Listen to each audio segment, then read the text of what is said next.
अब देखते हैं हम लेआउट कैसे बनाते हैं। लेआउट बनाने के लिए अभी बोल चुका है 2 मिनट, अभी नैप बार बनाओ।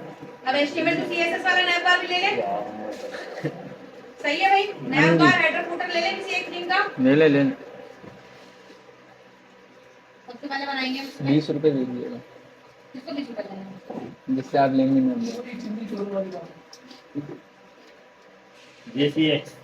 कुछ ना कुछ बोलना है तुम लोगों को, बोल रहा उसको बोलना तो तुम भी तो बोलो। नैप नैप के बाद क्या बनाओ, फूटर। नैप फूटर भी रखें, सिर्फ नैप बार और फूटर रखें, सिर्फ अभी हेडर और साइडर आपको सेट कर देगा। अब आते हैं यहाँ पे नैप बार उठाते हैं। नैप बार नैप के अंदर होता है। एक बात हमेशा याद रखें, अगर आप रिएक्ट की बूटस्ट्रैप इस्तेमाल कर रहे हैं तो इसका मतलब आप रिएक्ट पे डिजाइनिंग खुद करना चाहते हैं। समझ में आई? अगर कोई बच्चा रिएक्ट जेएस के ऊपर खुद अपनी डिजाइनिंग करना चाहता है तो वो रिएक्ट जेएस की बूटस्ट्रैप का इस्तेमाल करेगा।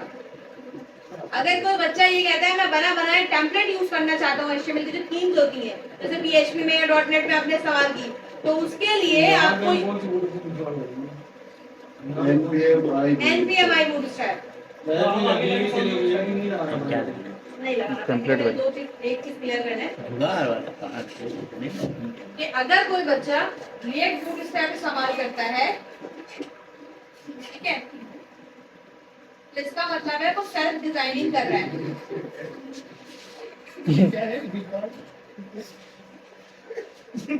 अगर कोई रिएक्ट का अपना बूटस्ट्रैप इंस्टॉल कर रहा है तो रिएक्ट NPMI रिएक्ट बूटस्ट्रैप करके अगर आप करते हैं तो इसका मतलब आप हेडर, नैपबार, बॉटम, गैलरी सब खुद से बनाएंगे जैसे आपने पहले बनाया था।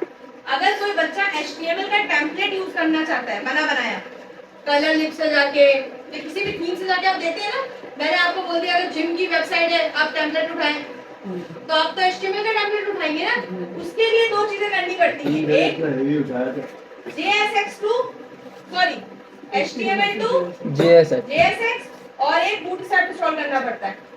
NPMI बूटस्ट्रैप इंस्टॉल करने के बाद जो हम लोग लिखते हैं ये इस फोल्डर के अंदर में पड़ा हो बिल्कुल लिखनी पड़ेगी हर एक पेज में ऊपर वो लाइन लिखनी पड़ेगी आपको, वही सेम इंपोर्ट वाली। देखिए जब हम रिएक्ट का इंस्टॉल करते हैं तो उसमें रिएक्ट की आ रही होती है, जब नॉर्मल बूटस्ट्रैप इंस्टॉल करते हैं तो उसमें ये वाली आती है। ये देखिए यहाँ पे कहीं रिएक्ट बूटस्ट्रैप लिखा हुआ है? नहीं लिखा हुआ, क्योंकि मैंने तो आपको HTML की थीम का बोल दिया था।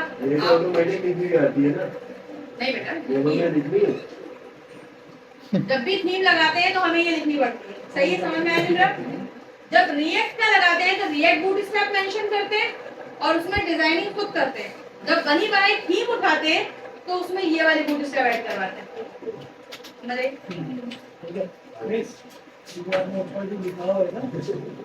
मैं पिक्चर लेके वो म्यूजिक वाले का लेके डालना कोई ना कोई दवाई दे देगा। ट्राई करूं पिक्चर देख के बोलूं कि भाई यार ये दवाई को निकाल दे, वो देगा निकाल के दे देगा। बहुत मार ये कमांड के चलानी है NPMI बूटस्ट्रैप क्या करवा रही है। देखो ये चीजें मैंडेटरी है, ये चीजें मैंडेटरी है। एक्सपोर्ट नीचे करने के बजाय मैंने एक्सपोर्ट ऊपर करवा दिया, इसका नाम दे दिया नैप। ठीक है, ये सारी चीजें मिटा दी मैंने, मुझे इसके अंदर नैप बार चाहिए। नैप बार चाहिए। एक्सपोर्ट ऊपर करो नीचे करो एक ही बात है ना। हम सभी ने काम शुरू भी नहीं किया और ना सभी ने किया, तुम सैटरडे को नहीं होगी ना। नैप बार मैंने बूटस्ट्रैप से उठाया या आप थीम से उठा लें, एक ही बात है। CSS की सारी चीजें लगाएंगे आप, HTML की लगाएंगे, कॉपी पेस्ट। वैसे इसके अंदर ये हो सकता है कि हम अगर एक फाइल जैसे हमने बनानी नैप बार की वो हर जगह कॉल करवा दें, हो सकता है ना? बिल्कुल, ये एक ही फाइल तो बना दी, अभी हर जगह कॉल तो कराऊंगी इसमें। टेम्पलेट को भी ऐसे करेंगे? बिल्कुल, टेम्पलेट भी यही करेंगे। अभी लेआउट के अंदर कॉल कराऊंगी और बताऊंगी। कन्वर्ट कर दो HTML टू JSX के अंदर, कन्वर्ट कर दिया।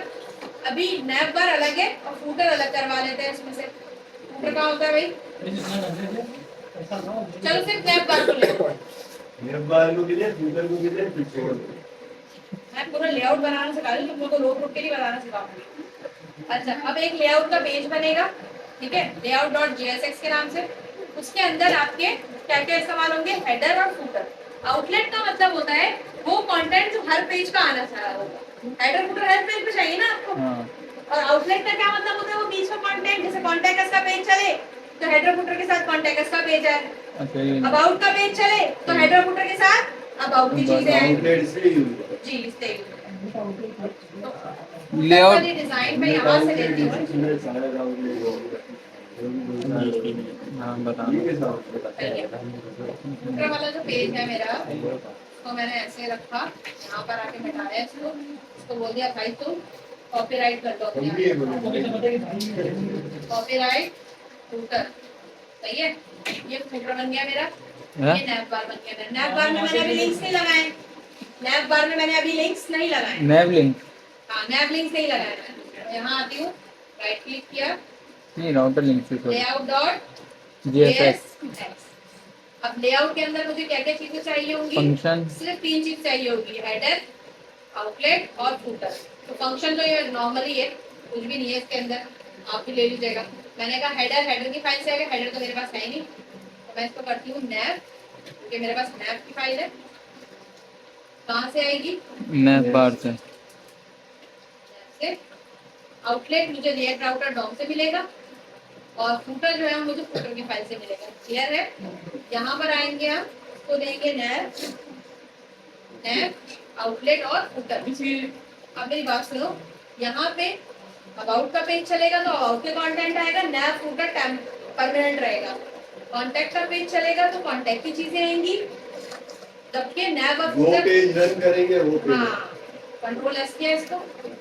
मैंने नैव अलग से बनाया, मैंने फूटर अलग से बनाया, मैंने लेआउट अलग से बनाया। ये तीन लगाते लेकिन हैं। हम लोग तो चलाते तो हमें एक पेज थोड़ी आता तो समझ क्या वो अब तरीका बता दी ना, वो तो मैंने आप लोगों से ये सिखाने के लिए बताया था कि आप सारे पेजेस तैयार करें।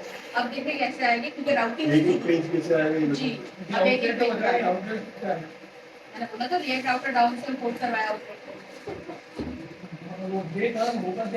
आउटलेट वो चीज है, आउटलेट एक सेक्शन है। उस सेक्शन का नाम ये है कि अगर अबाउट का पेज चलाते हैं आप, तो आउटलेट सारी चीजें अबाउट की अपने पास ले लेगा और हेडर फुटर कांस्टेंट रखेगा। फिर कॉन्टैक्ट अस का पेज चला, आउटलेट ने क्या किया, कॉन्टैक्ट अस की सारी चीजें समझ आ गई। ये लाइन कहाँ से आई? ये आउटलेट से है। ये लाइन कहाँ से? वो वाली जो ऊपर ये आई है। तो मैंने बताया ना, रिएक्ट राउटर डाउन की कमांड चलाई थी हमने, npm d react router down. ये अगर नैव और फुटर को कंस्ट्रेंट लगेगा ना, तो वो रखा हुआ इसको इधर ये नैव, अच्छा इधर जो हम देंगे वो जी कंस्ट्रेंट पहले नैव आएगा, फिर आउटलेट, फिर उसके बाद नीचे फुटर। ऊपर सीक्वेंस वाइज देते हैं ना टैग, जो सबसे पहले कॉल कराते हैं वो पेज सबसे पहले खुलता है। ठीक है, नैव का पेज सबसे पहले आएगा, फिर आउटलेट, फिर अब क्या करना है आपने, अब ये करना है, सब जगह कॉल कराना। अब app.js को लेआउट के साथ कॉल कराना है। बाय डिफॉल्ट जो आपके राउट्स हैं उस लेआउट के अंदर जितने भी पेजेस हैं, ये वाले रेडी हो जाए, नैव रेडी हो जाए, आप app.js के अंदर जाएं। आपने बोले सारी चीजें तो हो गई हैं, सारे पेजेस के राउट बने हुए, लेकिन नैव बार भी नहीं है और मेरे पर टेम्पलेट नहीं लगा हुआ। मैंने इसको बोला एक राउट का पेज टैग खुलेगा, उसके अंदर एलिमेंट आएगा लेआउट, सही है। और वो राउट बंद होगा। फर्स्ट करें, आपको एडमिन पैनल की थीम लगानी है ना, तो आपने एडमिन पैनल की थीम लेआउट के अंदर रखी थी, तो यहाँ पे लेआउट आ गया और उस लेआउट के अंदर कितने पेजेस आ रहे हैं? 2। ये दोनों के दोनों कौन सी थीम फॉलो करेंगे? लेआउट की थीम फॉलो करेंगे। लेआउट की थीम में कौन से आपका लगा हुआ है? ऐप बार फुटर और आउटलेट।